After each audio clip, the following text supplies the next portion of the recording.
Hello students, today we will start a new chapter, that is chapter number 2 of history, that is socialism in Europe and the Russian Revolution, part 1. In this first part we will mainly talk about four important topics: the age of social change, liberals, radicals, and conservatives. Actually, in the society, these were the three main groups who were active, and they had different ideologies. So, that is why we need to discuss these three groups in detail. First of all, we will talk about the age of social change. Actually, before Russian Revolution, one more big revolution took place. That was the French Revolution. In this French Revolution, a big change came. Monarchy system, that is king's rule, came to an end. जो king का rule था वो ख़त्म हो गया, और जो three estates थे सोसाइटी में, और थर्ड एस्टेट्स को कोई भी राइट्स नहीं होते थे, but they were paying all the taxes, ये आपने द फ्रेंच रेवोल्यूशन चैप्टर में देखा है. And whereas the first and second state were not paying any taxes but enjoying various types of privileges. So इस कारण से बहुत ज़्यादा सोसाइटी में, स्पेशली थर्ड स्टेट में, डिससेटिस्फैक्शन था. More or less similar type of estates or sections were in the society in other parts of Europe and in Russia also, and that is why before the 18th century society was broadly divided into estates and orders, and it was aristocracy and church which controlled economic and social power. उस समय एक तो church होता था जिसके पास बहुत सारी property और पावर होती थी. दूसरा एरिस्टोक्रेसी, जो कि रूलर्स की फैमिली से होते थे. So they were dominating in the society, and whatever they wanted, only that was happening in the society, and common people were suffering due to many problems, and there was no one to listen their problem. उनकी problem को solve करने वाला, उनकी problem को सुनने वाला कोई नहीं था. सो ये एक सबसे बड़ी प्रॉब्लम थी मोनार्की सिस्टम में, जो कि ज़्यादातर पार्ट्स के में यूरोप में था और फ्रांस में भी था. लेकिन फ्रेंच रेवोल्यूशन के बाद वो सारा चेंज हो गया और इलेक्टोरल गवर्नमेंट आ गई, यानी कि people started electing their leaders. तो रशिया में भी एक कोशिश लोगों ने की कि ये जो मोनार्की सिस्टम है इसको ख़त्म करें, and that is why efforts were made to change. Not everyone in Europe however wanted a complete transformation of society. लेकिन ये भी ज़रूरी नहीं कि सारे लोग ऐसे ही सोचते थे. In society various people were thinking in different ways. सभी लोग ये नहीं चाहते थे कि भाई टोटल चेंज आ जाना चाहिए, किंग रूल ख़त्म हो जाना चाहिए. अब कौन चाहता था चेंज होना चाहिए और कौन चाहता था नहीं चेंज होना चाहिए. This is also very important to understand. Those who were enjoying privileges, जिन्हें सुविधा मिल रही थी, so they were happy, they were not in favour of change. But common people, those who were more in number and suffering a lot, such type of people wanted change. Responses varied. Some were conservatives, others were liberals and radicals. तो ये तीन sections थे society में. Those who were thinking in different ways and following different ideology, इनकी सबकी सोच अलग अलग थी. अब हम सबसे पहले देखेंगे कि ये तीन ग्रुप क्या थे और इनकी थिंकिंग, इनकी आइडियोलॉजी क्या थी. इसको we will try to understand this first. Liberals wanted a nation which tolerated all religions. Means liberals जो थे वो सभी टाइप के रिलीजन को एकोमोडेट करना चाहते थे. There should not be any distinction on the basis of religion. ये इनका एक बेसिक प्रिंसिपल था। और लिबरल वर्ड का भी मीनिंग यही है कि freedom. So they were in favour of freedom, they were in favor of equality. Liberals also opposed the uncontrolled or unlimited power of dynastic ruler. Dynastic ruler, वही generation after generation same family was ruling, king's family. So liberals were against this type of dynastic rule और uncontrolled power. Uncontrolled मतलब कि there was no limit on the power of the king. वो जो इच्छा होता था उस हिसाब से वो करते थे। They wanted to safeguard the rights, very important, the rights of individuals against governments, कि जो कॉमन लोगों को राइट्स मिलने चाहिए जीने के लिए, वो चाहते थे कि सबको इक्वल राइट्स मिले। There should not be any differences. ऐसा नहीं होना चाहिए कि लोगों को राइट्स ही ना मिले। Then next point, they argued for a representative elected parliamentary government. Representative governments means our leaders should be elected by the people. Just like in India, election में क्या होता है, people those who are above 18 years of age have right to vote. वो vote देते हैं और अपने representative यानी कि अपने लीडर्स को इलेक्ट करते हैं।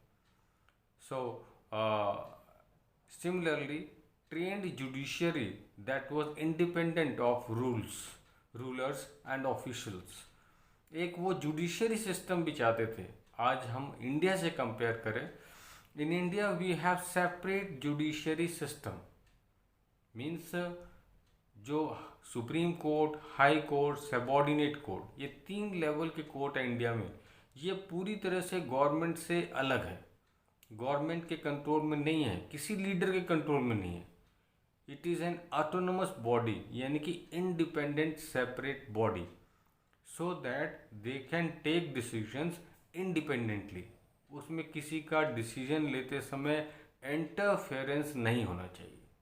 सो liberals were in favour of independent trend judiciary, जो कि अपना फैसला अलग से बिना किसी के दबाव में दे सके।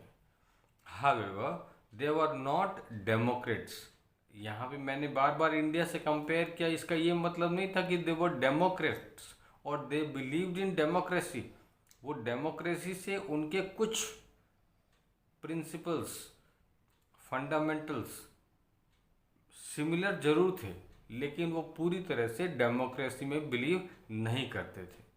जैसे they did not believe in universal adult franchise, यानी कि जैसे इंडिया में है कि वोट देने का लोगों को अधिकार है, तो वो सभी को राइट टू वोट देने के फेवर में नहीं थे। इंडिया में क्या है कि every person those who are above 18 years of age they have right to vote. तो वो वोट देना का अधिकार तो देना चाहते थे, लेकिन सबको नहीं। This was the difference between Indian democracy और वहाँ पे जो सिस्टम लाना चाहते थे वो लिबरल्स जिसके फेवर में थे, उसमें ये डिफरेंस था कि वो राइट टू वोट सबको नहीं देना चाहते थे। Then they felt man of property mainly should have right to vote. तो उनके हिसाब से क्या था कि राइट टू वोट किसको देना चाहिए, जिनके पास प्रॉपर्टी है। ये एक क्राइटेरिया था उनको। Similarly they also did not want the vote for women. Women को राइट टू वोट नहीं होना चाहिए, ये भी उन्होंने कहा। So this were the important things regarding liberals. Liberals के बारे में ये इम्पॉर्टेंट फीचर्स है। तो वो डेमोक्रेसी से थोड़ा सा अलग हटके थे, जैसा कि हमने लास्ट के टू पॉइंट्स में देखा। Now we will talk about radicals and side by side you should also understand the difference between liberals and radicals. इनमें फ़र्क क्या है ये भी हमें समझना बहुत ज़रूरी है, क्योंकि कई बार क्वेश्चन डिफरेंस में आ जाता है कि distinguish between liberals and radicals, और ये क्वेश्चन आ जाता है कि what are the features of liberals, what are the features of radicals, ये भी एक क्वेश्चन आ जाता है।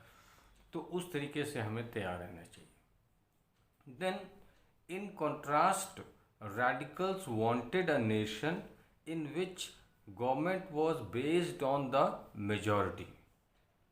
गवर्नमेंट मेजॉरिटी के हिसाब से बननी चाहिए ऑफ अ कंट्रीज पॉपुलेशन, जिसकी पॉपुलेशन ज़्यादा होगी उसको उसी की गवर्नमेंट होनी चाहिए।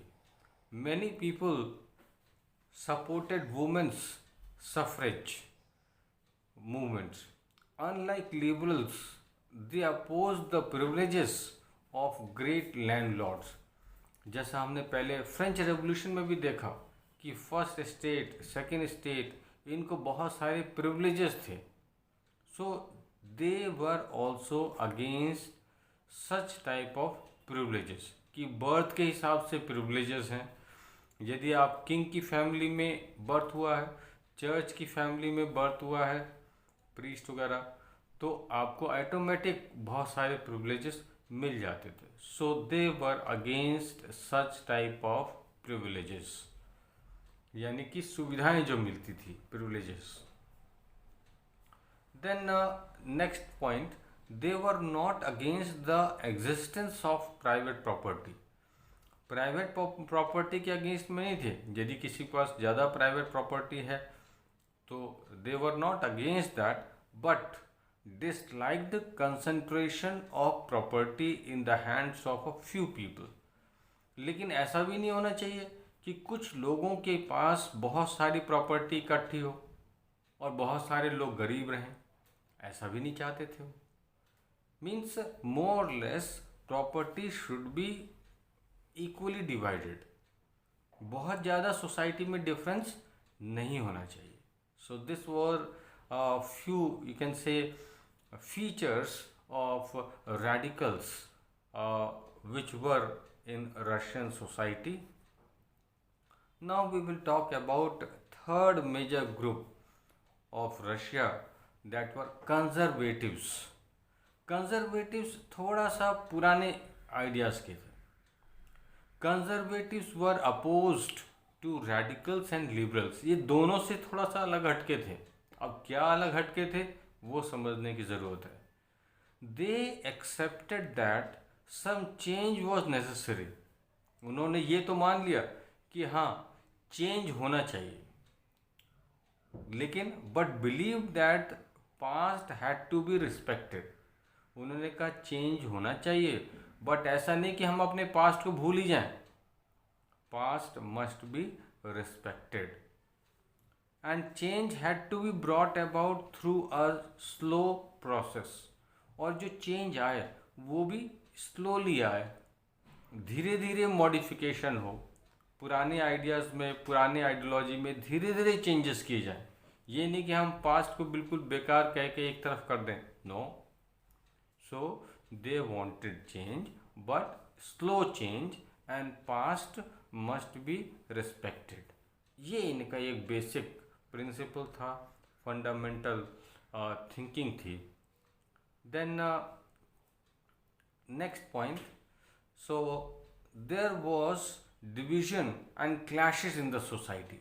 अब हमने देख लिया कि इसमें क्या क्या तीनों ग्रुप में डिफरेंस हैं, और इसी डिफरेंट आइडियोलॉजीज के कारण कई बार इनमें क्लैशेस होते थे, झगड़े हो जाते थे।